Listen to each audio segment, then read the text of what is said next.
हर हर महादेव। भाइयों और बहनों, दोस्तों, आज हम बात करेंगे उस क्षण की जब शिव स्वयं देखना प्रारंभ करते हैं, जब उनका नेत्र सूर्य खुलता है और जब शिव देखते हैं तो ब्रह्मांड हिल उठता है, सृष्टि में गति आती है, आत्मा में चेतना का विस्फोट होता है। 16 नवंबर 2025 को होने वाली खगोलीय घटना, यह घटना जो है वह दिन जब सूर्य राशि दिशा बदलेगा, वह वृश्चिक राशि में प्रवेश करेगा। 16 नवंबर 2025 को लोग कहेंगे कि सूर्य का गोचर है, पर जो ज्ञानी है, जो साधक है, वह समझेगा कि यह शिव का नेत्र खुलने का क्षण है, क्योंकि सूर्य कोई ग्रह नहीं, वह शिव की दृष्टि है, वह चेतना का तेज है, वह तप है जो अंधकार को जलाता है।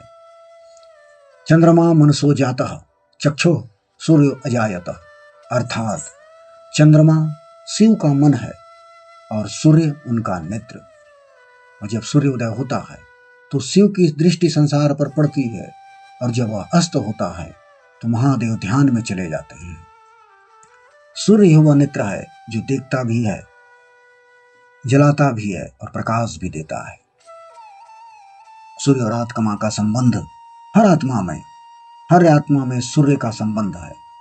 उसमें एक सूर्य की किरण छिपी हुई है, पर जब तक मन मलिन है वह किरण नहीं झलकती। जब साधक ध्यान में उतरता है तो वह भीतर के सूर्य से जुड़ता है, और तभी उसे अनुभव होता है कि सूर्य बाहर नहीं, भ्रू मध्य के इस बीच में स्थित शिव का नेत्र है। यही कारण है कि जब साधक सूर्य को नमन करता है तो वास्तव में मित्रों वह शिव की दृष्टि को प्रणाम करता है, शिव को साक्षात प्रणाम करता है। वृश्चिक राशि, इस समय का गोचर हो रहा है वृश्चिक राशि में, जो जल की गहराई वाला घर है, जहां भय छुपे हैं, रहस्य छुपे हैं और मृत्यु छिपे हुए हैं। जब सूर्य वहां प्रवेश करता है तो वह भीतर के अंधकार को प्रकाशित करता है। यह समय है पुनर्जन्म का, पुराने कर्मों की राख से नई चेतना का उदय होता है। सूर्य कहता है कि मैं तुम्हारे भीतर का अंधकार जलाने आया हूं, पर याद रखो जो जलता है वही शुद्ध होता है। इसलिए जब सूर्य गोचर बदलता है तो केवल ग्रह नहीं बदलते दोस्तों, हमारे भीतर के संस्कार भी हिल जाते हैं, और जो सत्य है वह निखरता है, और जो झूठ है वह भस्म हो जाता है। सूर्य तपाता है मनुष्य के कर्म को, क्योंकि बिना तपे कुछ भी दिव्य नहीं होता। भैरव जो हैं वो भी तप के प्रतीक हैं, बिना तप के भैरव की प्राप्ति नहीं होती, और सूर्य भी वही चेतना धारण करते हैं। जब शिव की दृष्टि तुम पर पड़ती है तो वह तुम्हें दो विकल्प देती है, पहला या तो जल जाओ, दूसरा या फिर प्रकाश बनो। यह आपके ऊपर है। अब चलिए, हमने जान लिया कि शिव के नेत्र हैं सूर्य। अब जानेंगे कि यह गोचर जो 16 नवंबर से हो रही है वह सभी राशियों पर कैसे और किस प्रकार के प्रभाव छोड़ेगी, क्योंकि जब यह सूर्य शिव का नेत्र हर राशि को देखता है तो कौन सा भाव जागृत करता है, आइए चलिए जानते हैं। मेष राशि में सूर्य अष्टम भाव में है। यह मृत्यु, रहस्य, रूपांतरण का घर है। अब तुम्हारे भीतर से पुनर्जन्म लेना होगा। जो भय है उसका सामना करो, जो भ्रम है उसे त्यागो। शिव का नृत्य कहता है कि मृत्यु से मत डरो, उसे जानो। उपाय करें, मेष राशि के जातक सुबह शिवलिंग पर जल चढ़ाएं और ओम गणेशाय नमः मंत्र का जप करें। वृषभ राशि के लिए सूर्य सप्तम भाव में है। संबंध और साझेदारी का यह भाव है। अब शिव देख रहे हैं कि तुम प्रेम में कितने सच्चे हो। यह समय है अहंकार छोड़ने का, प्रेम में समर्पण का। उपाय वृषभ राशि के क्या करें? रविवार को लाल पुष्प और गुड़ अर्पित करें, शिव पार्वती की आराधना करें और ओम सूर्याय नमः मंत्र का जप करें। मिथुन राशि के जातक, सूर्य आपके षष्ठम भाव में प्रवेश करता है। यह संघर्ष का क्षेत्र है। अब तुम्हें भीतर के आलस्य से लड़ना होगा, आलस्य छोड़ना होगा, संघर्ष करना होगा। शिव का नेत्र कहता है युद्ध बाहर नहीं भीतर है, तुम्हें तुम्हारे आलस्य से लड़ना होगा। उपाय मिथुन राशि के जातक भैरव मंदिर में ओम भास्कराय नमः का जप करो। साधना में संयम रखो, और शिव मंदिर जाकर के शिव जी को जल अर्पण करो। कर्क राशि, कर्क राशि सूर्य पंचम भाव में है आपके। पंचम भाव माने प्रेम, रचनात्मकता और ध्यान का घर। अब तुम्हारे विचारों में सूर्य का तेज बहेगा, जो भीतर है वही बाहर रचेगा। कर्क राशि के जातक सूर्य को अर्घ दो और गायत्री मंत्र का जप करो। मन को स्थिर रखो। ओम गणेश सूर्याय नमः मंत्र से सूर्य को जल अर्पण करो। सिंह राशि के जातक सूर्य सिंह का स्वामी है। अब वह चतुर्थ भाव में बैठा है।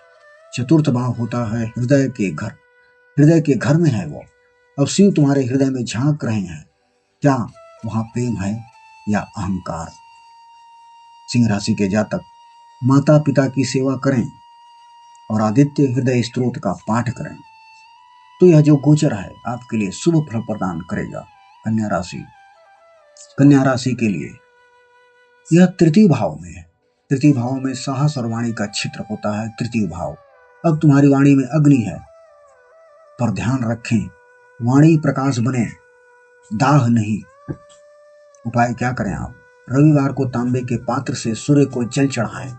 ओम सूर्याय नमः मंत्र का जप करें। तुला राशि, तुला राशि सूर्य आपके द्वितीय भाव में है, वाणी और धन का क्षेत्र। अब शिव की दृष्टि तुम्हारे शब्दों पर है। क्या तुम वाणी से सृजन कर रहे हो या विनाश?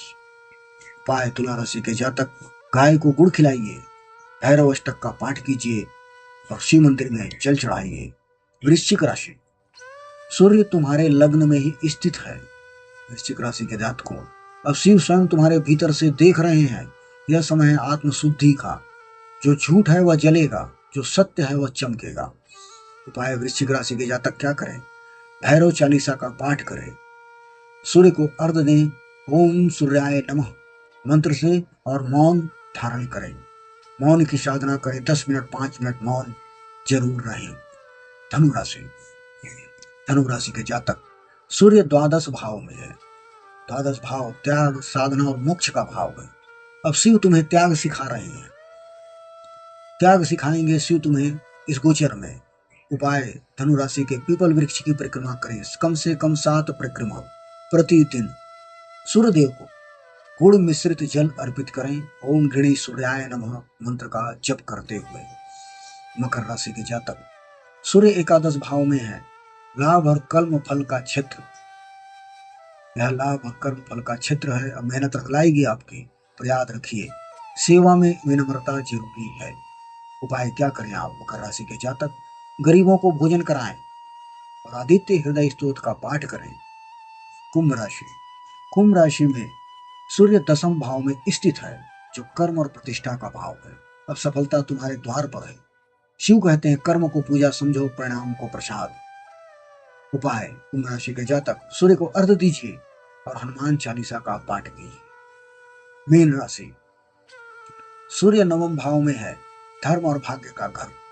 तो भाग्य का द्वार खुल रहा है, पर केवल श्रद्धा वालों के लिए, न कि दिखावा करने वालों के लिए। अतः मन में श्रद्धा जगाएं। उपाय क्या करें? मीन राशि के जातक गुरु या माता पिता का आशीर्वाद जरूर लें प्रतिदिन और गायत्री मंत्र का जप करें। ओम गणेश सूर्याय नमः मंत्र से शिव को जल अर्पण करें। सूर्य उपासना के लिए शिव दृष्टि जागरण की विधि जो है वो मैं बताने जा रहा हूं, ध्यान से सुनिएगा। सुबह स्नान के बाद पूर्व दिशा में मुख करें, तांबे के पात्र में जल लें, उसमें गुड़ और लाल पुष्प डालें, फिर मंत्र जपें। ओम गणेश सूर्याय नमः, ओम आदित्याय नमः, ओम भास्कराय नमः। इस प्रकार से बोल करके 3 बार अर्घ दें और मन में कहें कि हे सूर्यदेव, हे शिव के नेत्र, मुझे सत्य देखने की दृष्टि दो, मुझे सत्य देखने की दृष्टि दो। इस प्रकार से कह करके उन्हें प्रणाम करें, क्योंकि सूर्य का गोचर जो दोस्तों केवल राशि परिवर्तन नहीं है। यह मत समझिए कि राशि परिवर्तन है या आत्मा का मंथन है। गंभीरता से समझे, गहराई में जाइए, रहस्य में जाइए, क्योंकि जब शिव का नेत्र खुलता है तो कर्मों की धूल उड़ जाती है और जो बचता है वह केवल सत्य, प्रकाश और चेतना है। हर हर महादेव। ओम सूर्याय नमः। ओम नमः शिवाय।